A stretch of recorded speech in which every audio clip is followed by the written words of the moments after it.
안녕하세요. 와이즈맨 다니엘입니다. 여러분, 오늘은 저희 와이즈맨에서 특별한 시간을 마련했는데요. 바로 와이즈맨 카페입니다. 와이즈맨 카페의 첫 손님 일리야님을 모시겠습니다. 안녕하세요. 여러분 안녕하십니까? 저는 일리야라고 합니다. 네, 러시아에서 왔고요. 한국에서는 18년 차 살고 있는 한국인입니다. 네. 반갑습니다. 그러니까 오늘 사실 러시아 얘기해야 되는데 지금 한국인을 모셨는데 언제 귀화하셨어요? 2016년에 귀화했습니다. 저희가 사실 이웃입니다. 일리야 씨하고 저하고 골목길에서 자주 마주치는 그런 사이인데요. 그래서 오늘 좀 러시아에 대한 여러 가지 얘기할 건데 뭐 지금 맛있는 케이크도 준비되고 이거 네. 러시아 전통 케이크라면서요? 네, 이거는 러시아 전통 메다빅이라는 케이크고요. 네네.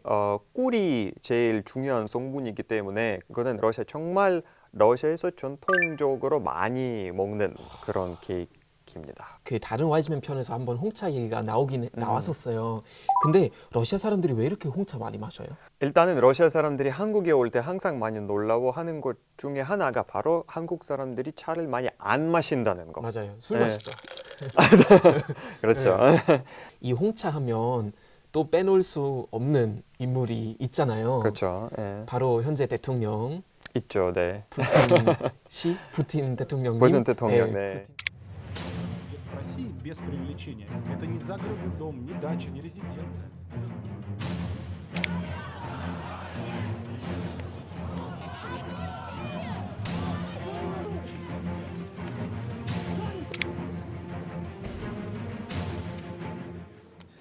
지금 뉴스 보니까 러시아에서 지금 좀 난리던데요. 그 반푸틴 시위 좀 격해지는 추세인데 그 나발니 그 분 때문에. 반정부의 시위이자 나발린카 영상을 공개하면서 많은 사실을 알리게 한 그런 사건 때문에 사람들이 완전히 이제 분노에 휩싸여서 길가에 나와서 시위하고 있죠. 전국적으로 지금 그래요? 전국적으로. 그게 이번에 시위를 하는 것 중에 되게 특징인 것 같아요. 그러니까 옛날에는 시위가 대부분 수도인 모스크바에서 이루어졌음에도 불구하고 지금은 거의 전국적으로 거의 모든 도시에서 사람들이 나오고 있어요. 여기서 이런 얘기를 하려면 일단 나발니가 누구인지 조금 더 설명을 해줘야 되는데 네. 나발니라는 사람은 원래 출발이 파워 블로그였거든요. 블로그 안에서 자기가 살고 있는 동네 또는 자기가 살고 있는 도시에서 공무원들이 비리 사건을 공개해주는 그런 파워 블로그였어요. 전국 단위로 올라가면서 조금 더 인기를 얻었죠. 그 나발니의 비리 사건을 이렇게 밝혀주는 영상의 특징 중 하나가 공개하기 전에 엄청나게 증거를 많이 모아서 얘기를 해요. 경찰과 검찰이 해야 하는 역할을 그 사람이 알아서 하고 있어요. 그래서 러시아에서 이 파워블로그 조금씩 인기가 커지면서 지지자들이 생긴 거예요. 그러니까 네네. 지지층이 생긴 거예요. 약간 디지털의 로빈 후드 같은 약간 그런 그런 느낌이네요. 느낌. 네, 약간 그런 느낌. 그 조회수가 정말 며칠 안에 1억 넘었어요. 1억 넘었잖아요.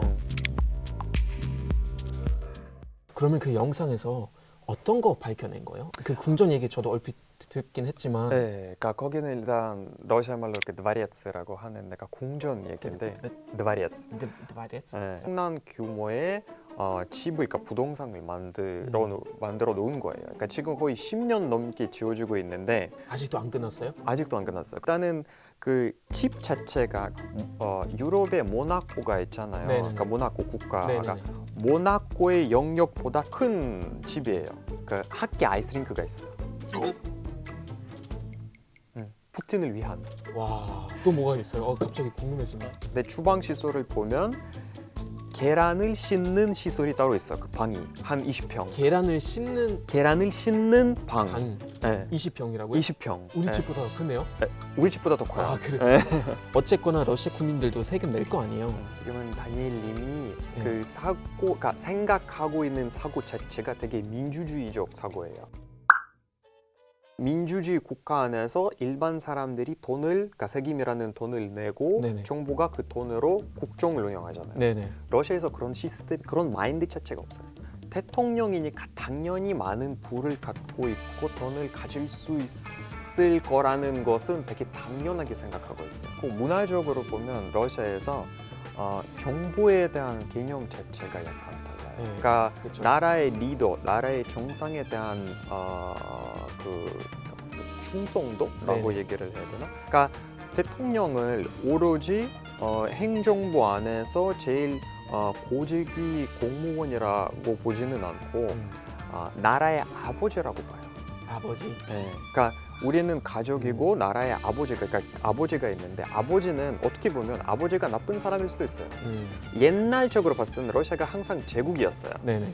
그러니까 제국 마인드가 아직은 남아 있어요. 역사적으로 봤을 때 국민성 자체가 그렇기 때문에 네네. 되게 그만큼도 이제 푸틴 대통령이 정권을 오래 잡을 수 있었던 이유 중에 하나 이유 중에 아닐까 하나이죠.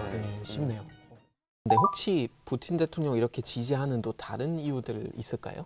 푸틴이 첫 임기했을 때는 그 전 옐친 대통령이랑 너무나도 큰 대조가 됐었거든요. 네네. 옐친 말도 제대로 못하고 술도 엄청 많이 마시고 그러니까 국정 자체를 되게 못한 상태였어요. 네네. 근데 푸틴이 들어와서 일반 사람들 머릿속에서 90년대 옐친 못 살았다. 네. 2000년대에 들어서 푸틴 대통령 잘 살게 됐다. 음. 이런 프레임이 상당히 강해요.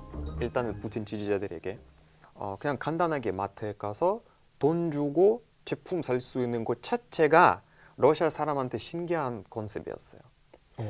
근데 푸틴 구소련 무너지고 나서 네. 90년대 말씀하신군요. 네. 네네네. 그러니까 예를 들어서 90년대 같은 경우는 냉장고 내가 예를 들어서 아파트에 음. 사는데 냉장고 살고 싶잖아요. 네네. 냉장고 파는 것을 인맥을 통해서 알아야 돼요. 어. 아는 형의 뭐 아는 누구 뭐 누가 뭐 아는 사람이 있는데 그 사람이 냉장고를 팔아.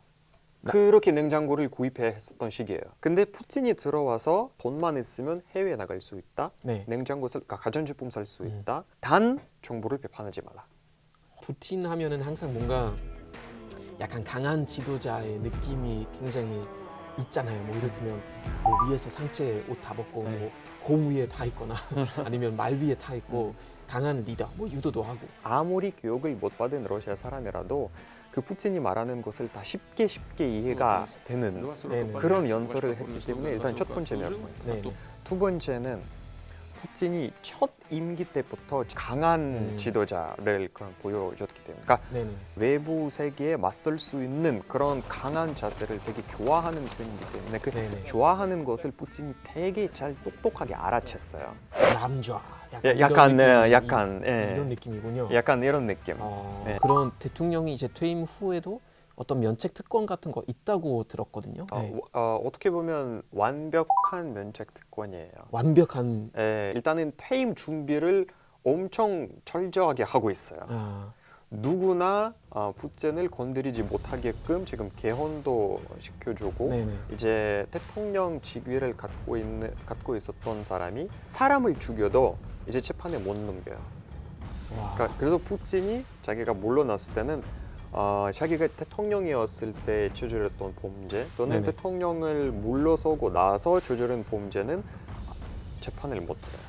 퇴직을 완벽하게 준비하고 있는 공전도 중이라고 지워주고. 보죠. 공전도 지워지고. 와, 좀 충격적이네요. 그러니까 뭐 대통령 입장에서는 좋겠지만 노후 준비. 네, 노후 준비죠. 노후 준비. 좀 문화 얘기도 좀 한번 해봐야 될 것 같은데 좋아요. 한국은 이제 수도가 서울인데 러시아는 모스크바이고요. 근데 러시아에서는 모스크바는 약간 좀 전형적인 러시아 도시 아니라는 말도 있다고 하는데 네. 그 왜 그런 거죠? 러시아에서 그런 농담도 있어요. 모스크바는 러시아로 둘러싸여 있어서 나머지 러시아, 그러니까 지방 러시아랑 아무래도 생활 수준이라든가 이런 것들이 너무 차이가 크기 때문에 그런 농담까지도 나왔어요. 네. 한국에서는 옛날에 개천에서 용난다라는 그런 속담이 있었잖아요. 네. 시베리아 출신이 갑자기 열심히 공부해서 모스크바 제일 좋은 대학교 들어가서 거의 성공하고. 활동하는 분야에 따라 다를 거예요. 그러니까 뭔가 국가가 엄청나게 통제하는 분야들이 있잖아요. 뭐 오일과 관련. 네네. 라든가 뭐 가스와 관련된 그렇죠. 것들 뭐 이런 자원적인 것은 거의 불가하다고 보시면 될 거고요.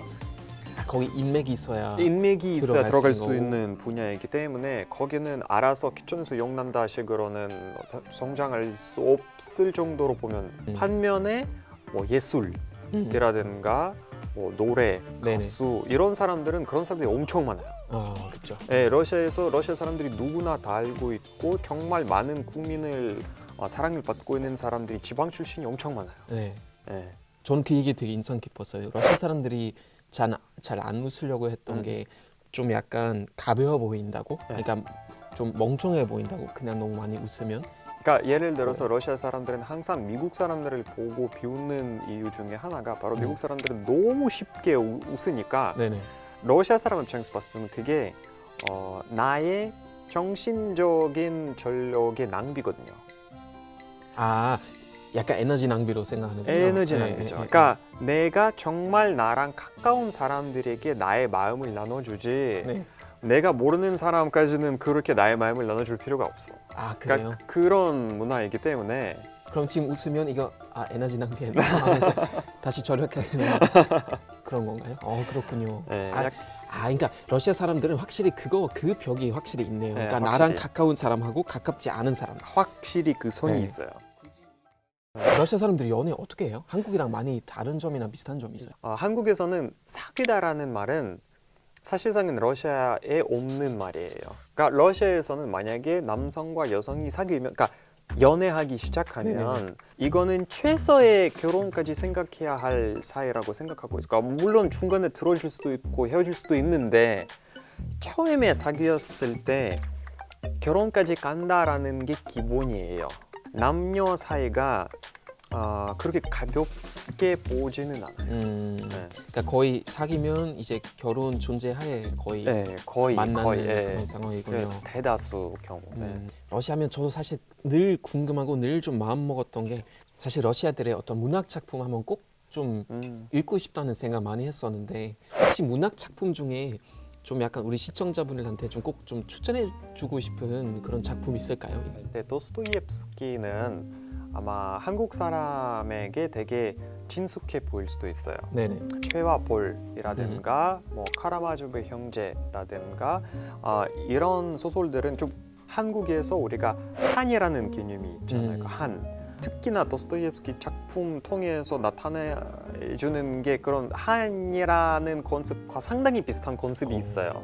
그러니까 영원한 그런 서운함, 그러니까 서름, 약간 그런 억울함 그런 게 너무 탑재돼 있어서 한국 독자들이 만약에 읽어봤으면 상당히 많이 공감대를 많이 이룰 것 같아서 제가 개인적으로 추천해드리고 싶습니다. 음악 얘기도 잠깐 해볼게요. 아마 이분 거의 빼놓을 수 없는 것 같은데 그 빅토르츠 이름을 아마 많은 분들도 알고 계실 텐데 어느 정도 위치였나요?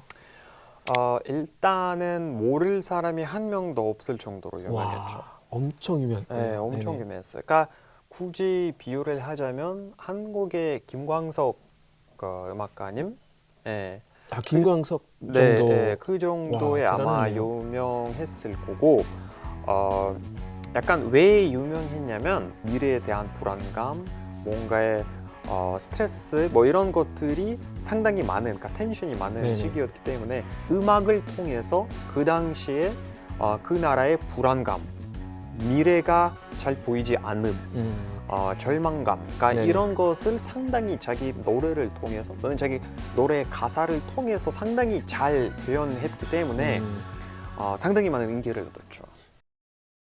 자, 오늘 와이즈맨 카페에서 첫 손님으로 일리아님을 모시고 좀 이런저런 얘기 나눠봤는데 혹시 어떠셨어요? 좀 즐기셨어요?